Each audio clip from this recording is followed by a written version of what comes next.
सुबह की पढ़ाई को शाम के लिए टाल देते हो, शाम की पढ़ाई को रात के लिए टाल देते हो और रात को आलस्य करके घोड़े बेचकर सो जाते हो। फिर अगली सुबह उठकर ये सोचते हो कि कल का पूरा दिन बेकार चला गया। ये बहुत बड़ी गलतफहमी है तुम्हारी कि दिन बर्बाद हो गया। हकीकत तो ये है कि ऐसे इंसान की पूरी जिंदगी बर्बाद हो जाती है। ऐसे ही एक एक दिन खराब करके ही तो इंसान अपनी पूरी जिंदगी खराब करता है और बाद में बैठकर रोता है, दूसरों को दोष देता है। सवाल ये नहीं है कि आप सुबह पढ़ते हो या रात को, सुबह पढ़ो या रात को, बस इस बात को दिल में रखना कि सफल बनना है एक दिन आपको।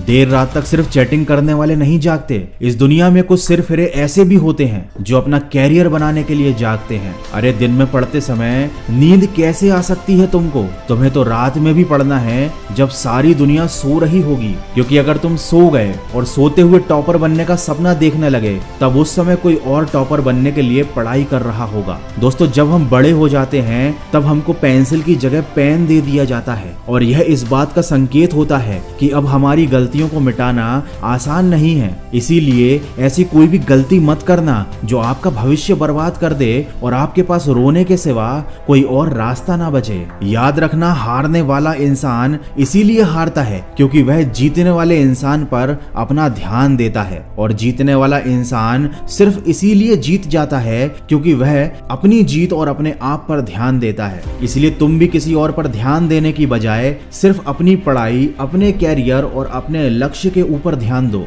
याद रखना, जिंदगी आपको वो नहीं देती जो आप पाना चाहते हो, जिंदगी आपको वो देती है जो पाने के आप लायक बनते हो। और आप किसी चीज को पाने के लायक तभी बन पाते हो जब आप उस चीज को दिल से पाना चाहते हो। एक जिद्दी इंसान कभी भी हार मानकर नहीं बैठता, चाहे उसे कितनी बार ही हार का सामना क्यों ना करना पड़े। तभी तो कहा जाता है कि सफल बनने के लिए जिद्दी होना बहुत जरूरी है। चलो थोड़ा सा इंस्टाग्राम चला लेते हैं, यूट्यूब पर कुछ वीडियो देख लेते हैं, फोन लगाकर दोस्त से बात कर लेते हैं, थोड़ा सा कंप्यूटर पर गेम खेल लेते हैं, बाहर कहीं घूम कर आते हैं। ये सब करने के बाद जब रात होती है तब लगता है कि थोड़ी सी पढ़ाई भी कर लेते हैं और जब पढ़ाई करने बैठते हैं तब नींद आने लगती है। फिर लगता है कि अगले दिन पढ़ेंगे, आज तो सो लेते हैं। लेकिन याद रखना कि ये टाइम पास करने वाली चीजें तुम्हारा भविष्य बनाकर नहीं देंगी। इसीलिए फालतू के काम करने से पहले जरूरी काम निपटाने की आदत डालो। आवारा लोगों के साथ दोस्ती करके कोई इंसान कभी महान नहीं बन पाया। इसीलिए फालतू के लोगों का साथ छोड़ो और ऐसे लोगों से दोस्ती रखो जो तुम्हें पढ़ाई करने के लिए मोटिवेट करें। याद रखना, कुछ भी नहीं मिलता दुनिया में बगैर मेहनत के। मुझे तो अपना साया भी धूप में आकर ही मिला। दोस्तों, ये समय गुजर जाएगा तो कभी लौट कर नहीं आएगा। इसीलिए अपने इस समय की कीमत को समझो, वही काम करो जो आपके लिए सबसे ज्यादा जरूरी है। दोस्तों, आशा करता हूँ इस वीडियो ने आपके सीने में एक चिंगारी जरूर जलाई होगी। मैं मिलूंगा आपसे अगले वीडियो में जो आपके जीवन में सकारात्मक ऊर्जा को भर दे।